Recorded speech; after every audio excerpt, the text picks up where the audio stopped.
The key to success on the field and in your backyard is a comprehensive game plan. So if you're building a fence or a deck this year, trust a Turkstra coach to design, quote, or order the right materials for your project. Visit a Turkstra Lumber near you to learn more.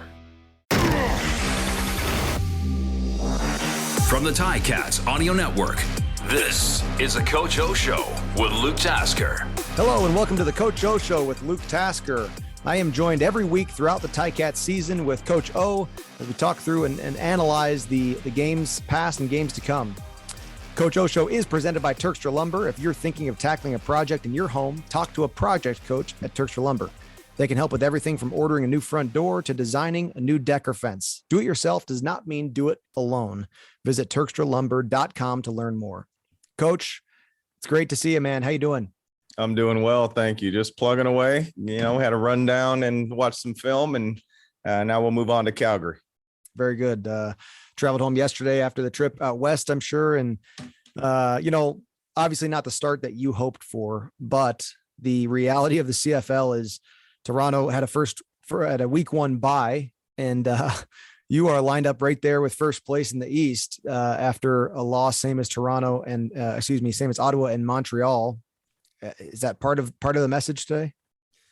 It really wasn't, Luke. And, that's just because, we're focused on ourselves right now. There's nobody made the playoffs. Nobody was eliminated. Very proud of our guys and the effort that they put forward. We got bit a little bit by the injuries and just weren't good enough in one phase of the football game. But I'll tell you what, when you turn the tape on and you review it, the goal is always to win. It's not about moral victories. But you do got to take and celebrate some things from within, because there was a lot of good things that did happen on the football field. Yeah, I agree. Would you mind sharing what were some of the team victories, do you think, in that Saturday night game?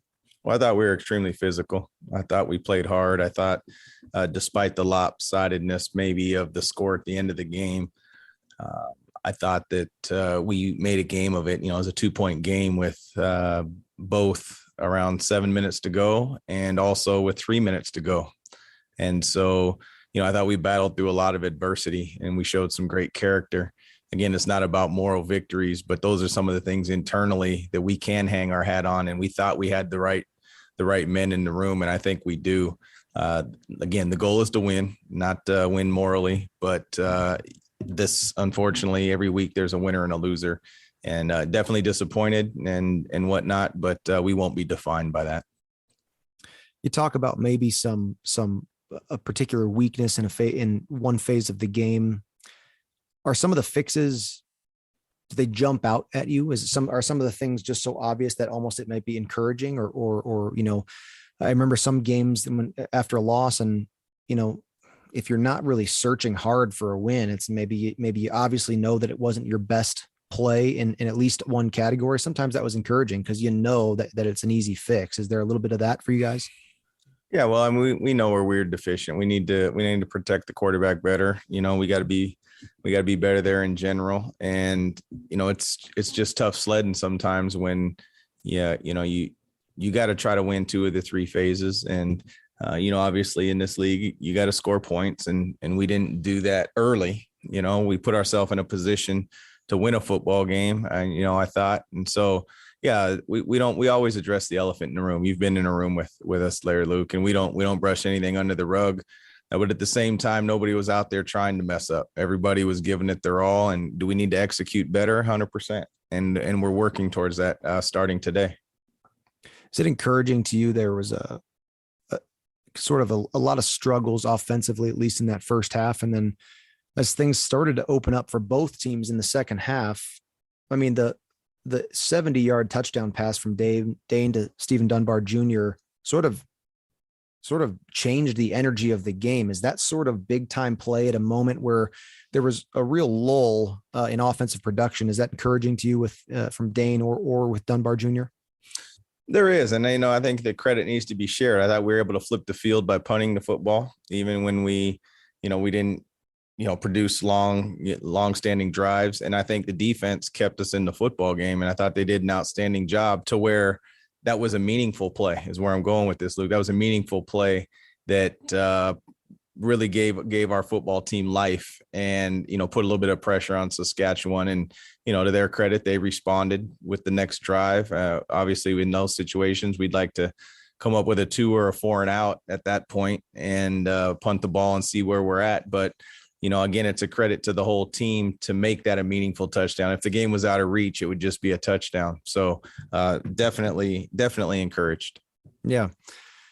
You mentioned the punt unit, an alarming amount of punts from both sides. Your return unit and your punt team certainly got to work out that night. What can you say about maybe the newest addition to the Ticat roster and a young punter? Well, I thought he did a phenomenal job. There's a couple, he would want back, but he got a lot of opportunity, unfortunately and fortunately. But I'll tell you what, he hung the ball up, and, I found our guys, and you saw the game, found our guys waiting around the halo, and that's a credit to him. And I thought the placement was outstanding, virtually all night, even the ones that he didn't hit his best. So, I think that, and then obviously punting is part of it, but you got to cover them. All right. The other guys on the other team get paid too, and they're trying to break big returns. But I thought that's what I mean by a collective effort to really magnify the Stephen Dunbar touchdown from Dane Evans. It's a collective thing where that was really meaningful. Agreed. Yeah. Yeah. He had quite the workout in Larea, and well placed outside the numbers on multiple kicks of his. And it's something when a punter chases his own kick down and then draws a 15-yard flag for what was a real hard block, albeit in the back. But, I don't know. You can't coach your guys to be blocking like that. But for a punter to be running down, I don't know. There's something good to be found out of that, I thought, and just his enthusiasm, although maybe a little bit overzealous to get involved on that play. But good to see that unit sort of operating on all cylinders. It's one of the special teams units, maybe of most of all, that can affect the outcome in a game, and that's the punt unit. So quite the workout there for those guys. Coach, 0-1 starting my first season in 2013. We were 0-2, and we're 1-4 after that. 2014, 0-3, 2015, 0-1, 16, we did win the first one. 2017, you fortunately were on vacation there, 0-8, 2018, 0-1, 2019, we went 3-0. That was a particularly special year. And then last year, you guys started off 0-2. There's something about it. That's 2 out of the last 8 seasons, call it 2 out of the last 9 now that the Ticats have been able to win their first game. And those 2 seasons, 2016 and 2019, happened to be Eastern Division starts. One was at home in 2019, and in Toronto in 2016, we were able to get a victory to start the year off. I don't know. I'm not asking you a question. I don't have a great why to it, but part of that Western trip to start the season, yes, it falls very much so in what we would define as an uncontrollable factor. We don't need to gripe about CFL scheduling on the Coach O show with Luke Tasker, but it's hard to go out there to start a season off.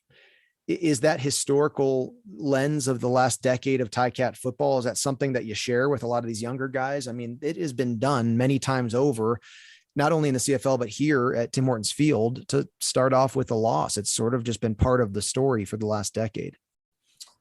Well, I'll say each year is different, Luke, and how you motivate your team or how you speak to your team. And I think last year, definitely, I did show some previous records, because as much as people thought the 2021 team was just, a turn the page from 2019, we were extremely different and a lot of new bodies. And so if it was exactly the same, maybe the messaging may have been different, but because there were so many new faces, I thought it was imperative to know that we had been here before and that this wasn't a big deal as long as we don't make it a big deal. This definitely, we don't take the game expecting any of that, but unfortunately, like I said, it doesn't matter what the sport is. There's always a winner and a loser. And, it's just how you define the loss. Are you learning from it? Or is it, something that really weighs you down and is heavy? So, I don't know if that will be the messaging this year.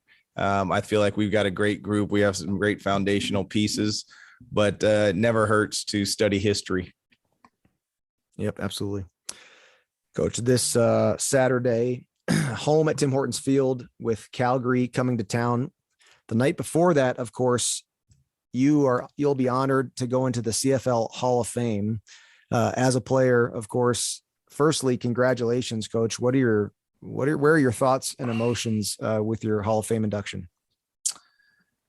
Well, thank you, first of all. And second, it's hard to put into words because, as people know, it's like you don't get into it for a team sport for individual accolades. And I'll speak for myself. It's just interesting because you can't do it without anybody else. Like it's not that kind of game. And so I really look at it as an opportunity to really recognize everybody who supported me and all my teammates and coaches that believed in me and gave me opportunity. And, I was, blessed to stay relatively healthy and made a few plays, over the years. And so definitely humbled and honored. I know those are often the words that are used, but I think whoever came up with it, absolutely understood. And so I don't really echo anything different. That it's definitely an honor, and I'm humbled and I'm definitely thankful.